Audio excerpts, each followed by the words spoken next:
स्वागत है आप सभी का। आज हम आरंभ करेंगे कक्षा 3 हिंदी व्याकरण का पाठ 5, जिसका नाम है लिंग। लिंग को अंग्रेजी भाषा में कहते हैं जेंडर। संसार में उपस्थित प्रत्येक व्यक्ति, प्राणी या वस्तुएं दो वर्गों स्त्री जाति तथा पुरुष जाति में विभाजित हैं। इंग्लिश में हम जेंडर में बोलते हैं, जैसे मैस्कुलिन यानी पुरुष जाति के लिए और फेमिनिन स्त्री जाति के लिए। तो यहाँ पे हम पढ़ेंगे स्त्रीलिंग और पुल्लिंग। तो स्त्रीलिंग जो होगा वो स्त्री जाति के लिए प्रयोग किया जाएगा और जो पुल्लिंग है वो पुरुष जाति के लिए प्रयोग किया जाएगा। तो जितने भी हमारे विश्व में, जितने भी संसार में हमारे प्रत्येक व्यक्ति, प्राणी हैं या वस्तुएं हैं, तो उन सबको किस में बांटा गया है? दो वर्ग में बांटा गया है, जिसको हम कहते हैं स्त्री जाति और पुरुष जाति में। उदाहरण से हम और समझेंगे। देखिए तथा पढ़कर समझिए। दादी कहानी सुना रही है, कुत्ता भौंक रहा है, माताजी खाना बना रही हैं, मेरा भाई पढ़ रहा है। ऊपर दिए गए वाक्यों से ही स्पष्ट है कि सभी प्राणी दो प्रकार के होते हैं, या तो स्त्री या फिर पुरुष। दादी और माताजी शब्दों से स्त्री जाति का तथा कुत्ता और भाई से पुरुष जाति का बोध हो रहा है। स्त्री पुरुष की पहचान कराने वाले शब्दों के व्याकरण में क्या कहते हैं? लिंग कहते हैं। जिन शब्दों से हमें व्याकरण भाषा में ये पता लगता है कि ये शब्द स्त्री है या ये शब्द पुरुष के लिए इस्तेमाल किया गया है, प्रयोग किया गया है, तो उन शब्दों को हम व्याकरण में लिंग कहते हैं। अतः स्पष्ट है कि स्त्री तथा पुरुष जाति का बोध कराने वाले शब्द लिंग कहलाते हैं। अब हम पढ़ेंगे लिंग के भेद। हिंदी में लिंग के दो भेद होते हैं, पुल्लिंग और स्त्रीलिंग। पहला पढ़ेंगे विस्तार से पुल्लिंग। पुरुष जाति का ज्ञान कराने वाले शब्द पुल्लिंग कहलाते हैं, जैसे आदमी, राजा, शेर, मोर आदि। अब हम आपको उदाहरण से समझाएंगे कि कुछ शब्द ऐसे होते हैं जो हमेशा पुल्लिंग में ही इस्तेमाल किए जाते हैं, पुल्लिंग में ही प्रयोग होते हैं और वो पुल्लिंग ही रहते हैं। जैसे पर्वतों के नाम। पर्वतों के नाम हमेशा पुल्लिंग होते हैं, हिमालय, आल्प्स, विंध्याचल, सतपुड़ा, कैलाश आदि। अनाजों के नाम, जितने भी अनाजों के नाम होते हैं वो सब पुल्लिंग होते हैं, सदैव पुल्लिंग रहते हैं।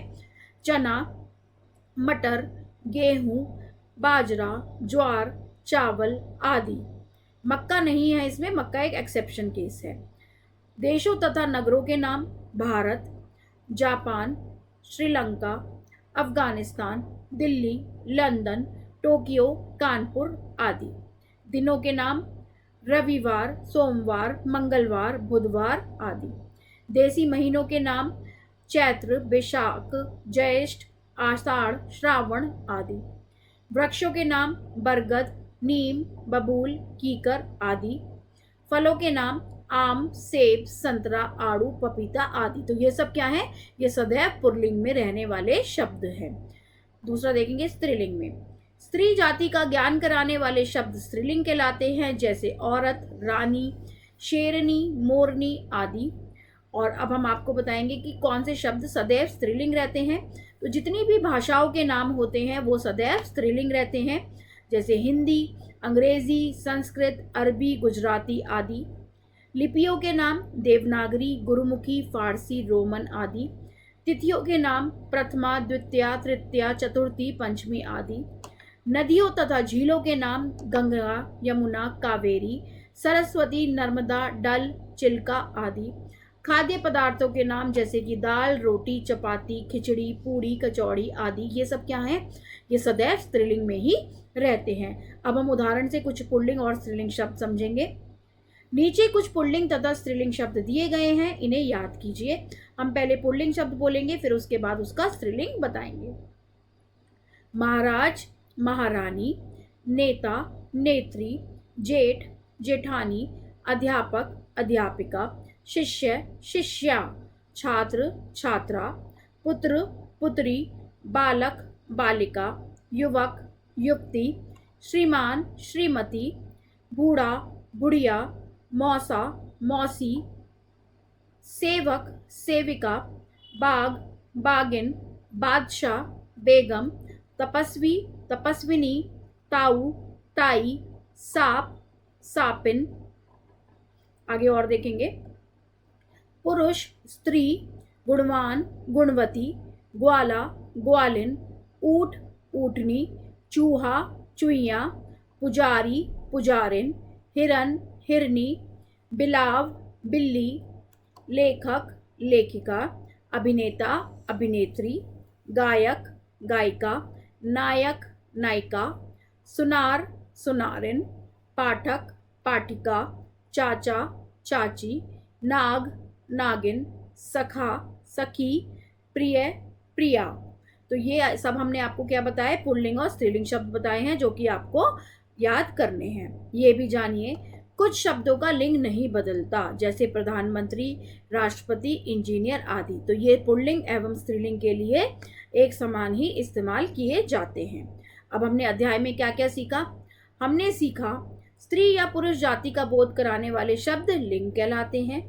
लिंग के दो भेद होते हैं, पुल्लिंग और स्त्रीलिंग।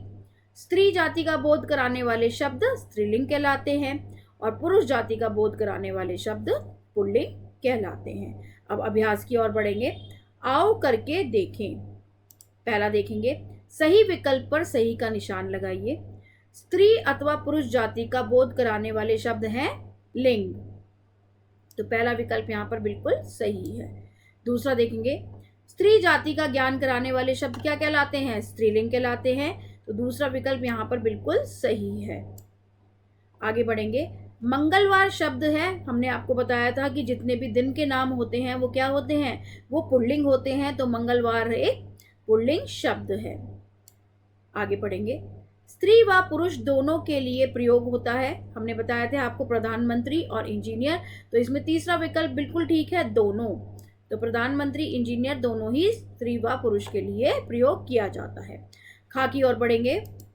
दिए गए शब्दों को उनके सही स्थान पर लिखिए। हमने यहाँ पर मार्क कर दिया है, जो नारंगी रंग से मार्क किया है वो पुल्लिंग शब्द हैं और जो पीले रंग से मार्क किए हैं वो स्त्रीलिंग शब्द हैं, तो आपको यहाँ बॉक्स में ही लिखना है। तो हिंदी क्या है? एक स्त्रीलिंग शब्द है।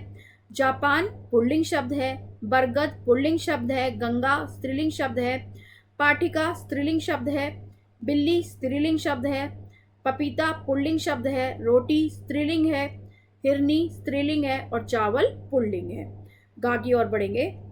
निम्नलिखित शब्दों के लिंग बदल कर लिखिए। दादा का होगा दादी, चुईया चूहा। जिसके स्त्रीलिंग दिए गए हैं उनको आपको पुल्लिंग में बदलना है और जिनके पुल्लिंग दिए गए हैं उसको आपको स्त्रीलिंग में बदलना है।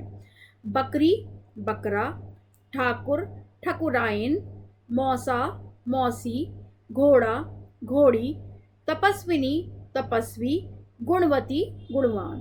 घा की ओर बढ़ेंगे। दिए गए वाक्यों में रंगीन छपे शब्दों के लिंग बदलकर वाक्य पूर्ण लिखिए। हमने यहाँ पर सिर्फ रंगीन शब्दों को यहाँ पर हमने बदल दिया है, वाक्य भी आपको पूर्ण लिखना है। जैसे मैं उदाहरण से समझा देती हूँ। पिता अपने पुत्र से बहुत प्यार करता था, तो यहाँ पर आपको वाक्य भी बदलना है। माता, पिता का क्या हो गया स्त्रीलिंग, माता अपने, अपनी, यहाँ पे अपने नहीं आएगा, अपनी माता अपनी पुत्री से बहुत प्यार करती थी, तो यहाँ पे सारा ही बदल जाएगा, तो इनका भी आपको लिंग बदलना है। आगे देखेंगे। खेत में गाय चर रही है, तो यहाँ पे गाय का बदल के लिखना है आपको। खेत में बैल चर रहा है, तो ये भी यहाँ पे आपको बदलना है, रही की जगह क्या आएगा, रहा। आगे, मेरे अध्यापक बहुत अच्छे हैं, तो तीसरे में आपको लिखना है मेरी अध्यापिका बहुत अच्छी है। आगे पढ़ेंगे। आज हिंदी की अध्यापिका नहीं आई, तो आप लिखेंगे आज हिंदी के अध्यापक नहीं आए। तो यहाँ पे आपको ये भी ध्यान रखना है कि आपको पूरे वाक्य में भी चेंजेस करने हैं। डा की ओर बढ़ेंगे। निम्नलिखित प्रश्नों के उत्तर दीजिए। लिंग की परिभाषा लिखिए। स्त्री या पुरुष जाति का बोध कराने वाले शब्द क्या कहलाते हैं, लिंग कहलाते हैं। लिंग के कितने भेद हैं, नाम लिखिए। लिंग के दो भेद होते हैं, पुल्लिंग और स्त्रीलिंग। स्त्रीलिंग किसे कहते हैं? स्त्री जाति का बोध कराने वाले शब्द स्त्रीलिंग कहलाते हैं। पुल्लिंग किसे कहते हैं? पुरुष जाति का बोध कराने वाले शब्द पुल्लिंग कहलाते हैं। आप यहाँ पर उदाहरण भी लिख सकते हैं। लिंग अध्याय में हम इतना ही पढ़ेंगे। आशा करती हूँ आप सभी को समझ आया होगा। बहुत बहुत धन्यवाद।